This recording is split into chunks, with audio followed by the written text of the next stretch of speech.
Greetings from the Jazz Cloud. I'm Richie Zellon, and today I am happy to bring you the first in a series of video tutorials entitled Standards for Jazz Guitar, in which I first teach you the single note melody and then show you how I harmonize each note and come up with a chord melody arrangement for a given standard. And for this first installment, I've selected Solar, which is a short 12-bar tune by Miles Davis. So stick with me because next you are going to hear me play and improvise over the main melody. Right after that, I will analyze the tune for you and show you how to harmonize the melody as well as how I improvise over it.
Welcome back to the Jazz Guitar channel.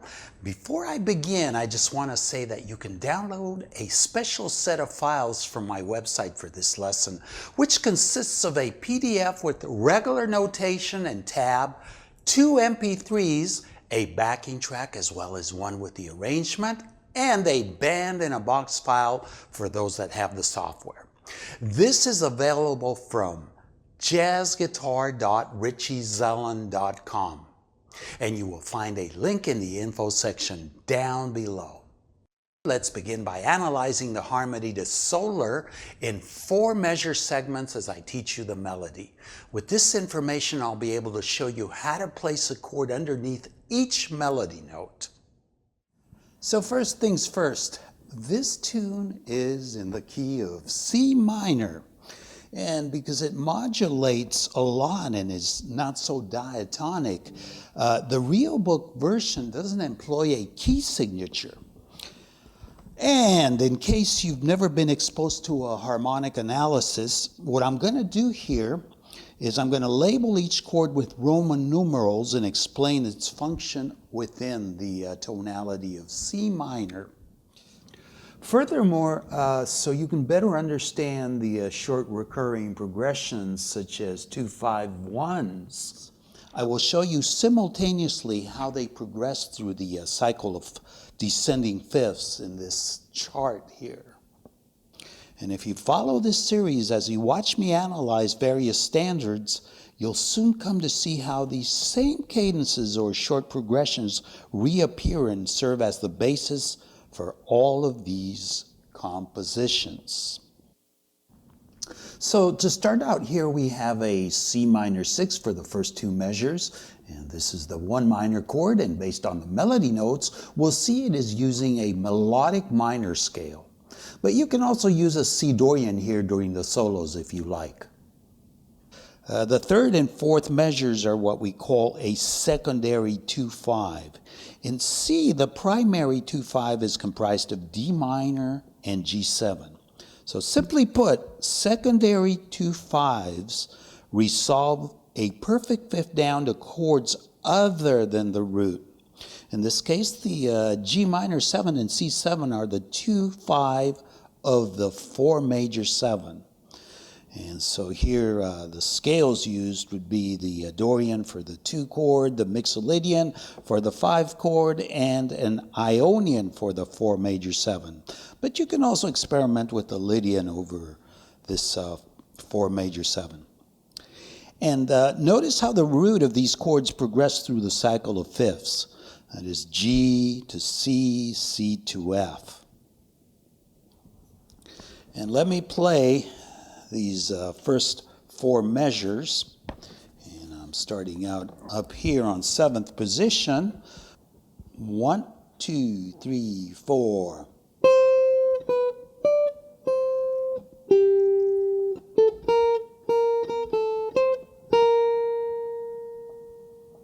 So now I'm going to harmonize these notes, and I have this root here. Then I have the major 7th from the melodic minor scale, and this is followed by the 2. And we're back to the 1 here, and that's an enclosure.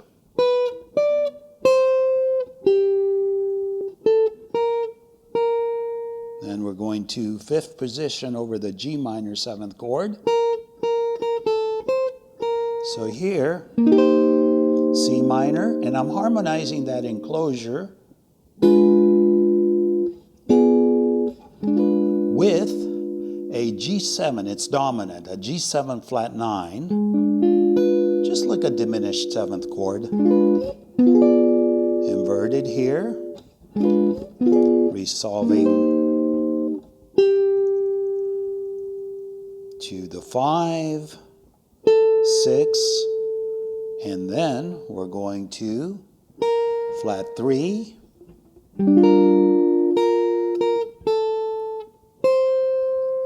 to the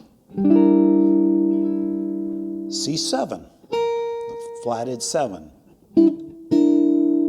So 1, 2, 3, 4, 1.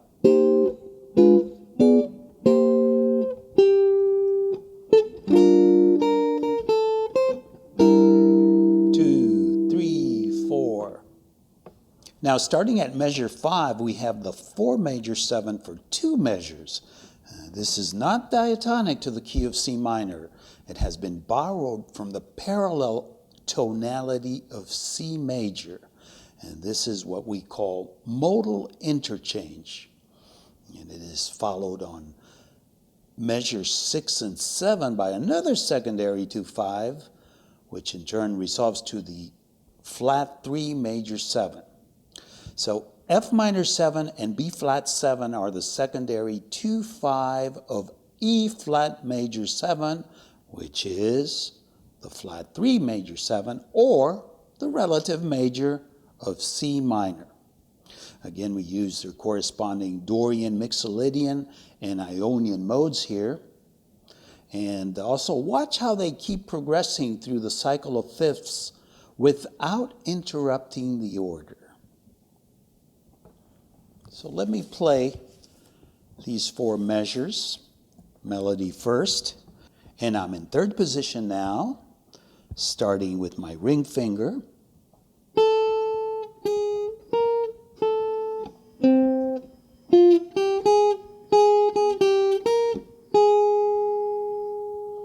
And to harmonize this is the 3rd of the F major 7.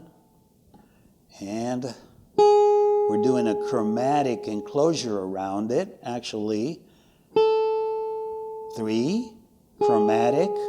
This is the 4, back to the 3. That's the enclosure. Now we're harmonizing this with the same voicing, taking it half step down, and then half step above the 3. Then we're harmonizing the F minor 7. We have a flat 3 here to the flatted 7 of the B flat. So 2, 3, 4, 1.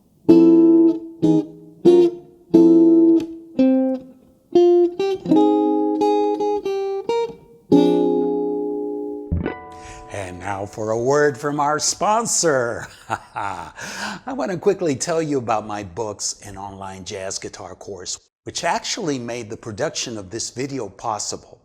It's called the Bebop Guitar Improv Series and currently consists of 2 online volumes featuring hundreds of videos which cover every aspect of jazz improvisation from beginner to advanced. I'm talking about detailed step-by-step exercises that will take your playing to an entire new level. So whether you are not sure how to create jazzy sounding lines to improvise over this lesson's standard, or you want to take your existing knowledge further, let me just say that we are barely scratching the surface in this lesson. I have a lot more to share with you. So for more info, be sure to check out bebopguitar.richiezellon.com. And as usual, you will find a link in the info section down below. And now, back to our lesson. And the last 4 measures start with an E flat major 7 or the flat 3 major 7.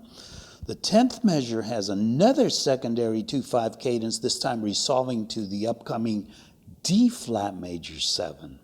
So this is the secondary 2/5 of the flat 2 major 7.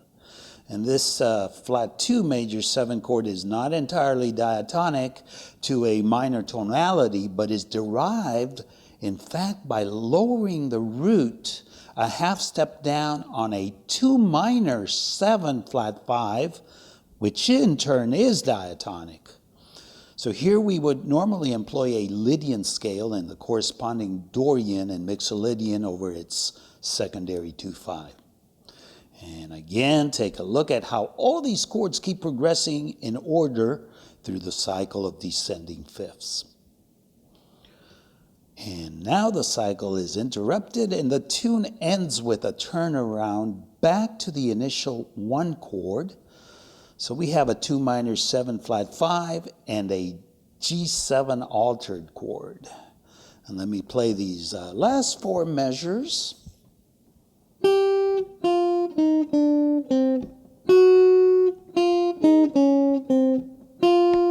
2, 3, 4, 1. So let's harmonize these notes. E flat major 7, again the 3rd on top.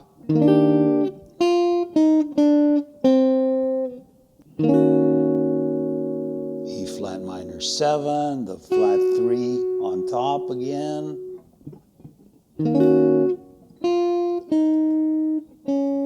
Now this is the 4 of the A flat 7. That's the 3 of the A flat 7. And then we go to the 3 of the D flat major 7, which we're harmonizing with this voicing. And the final measure, no chords. You can also do, which is a G7 altered chord. Whole thing. 3, 4, 1.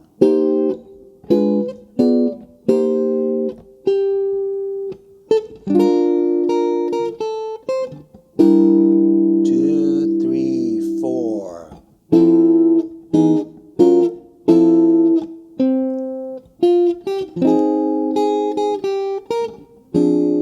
2, 3, 4.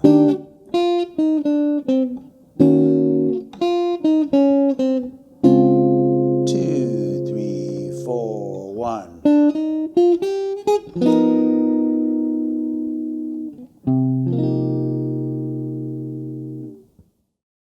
And for those of you who have stuck with me this far, I'm going to conclude with something really important. I'm going to show you a great way to memorize this piece.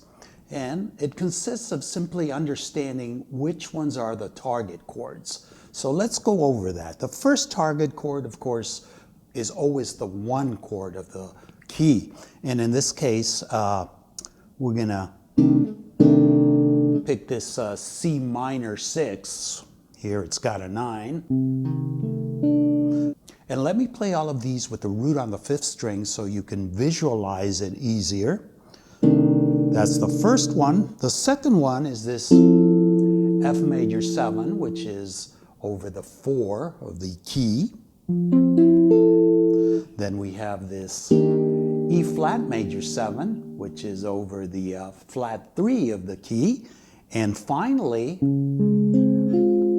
another major 7th chord, this time over the flat 2 of the key. So C minor 6, F major 7, E flat major 7, D flat major 7. And all we need to do once we've memorized these 4 target chords is backtrack and add their 2/5.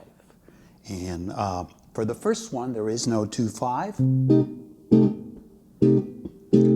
But then, for the F major 7, the 2/5 would be G, C, F.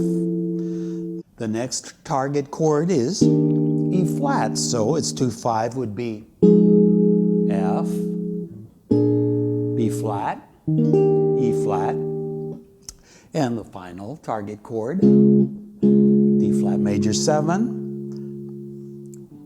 its 2/5 would be E flat, A flat, D flat.